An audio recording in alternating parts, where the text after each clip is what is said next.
Mga kasabong, nandito po tayo sa pinakabagong segment natin. Niresurrect po natin yung Tari segment. At katabi ko po ngayon ang isa sa mga big time top gaffers sa buong Pilipinas, si Mr. Albert Margen. Albert, magpakilala ka naman. Ako si Albert Margen, taga Bacolod. Natuto ko magtari sa tatay ko. Ilang taon ka na nun, Albert? 16 pa ako nagtatari. 16. Yung tatay mo, yun ang mananari dun sa lugar ninyo sa Valladolid, Bacolod. And then, ikaw ang eldest.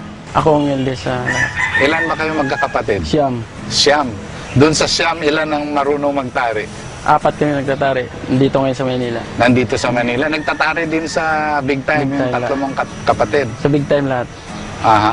Paano yun? Nag-i-enkwentro yung tinatarian ninyo? Lagi. Lagi? Lagi kami naglalaban. Sino mas magaling sa mga magkakapatid?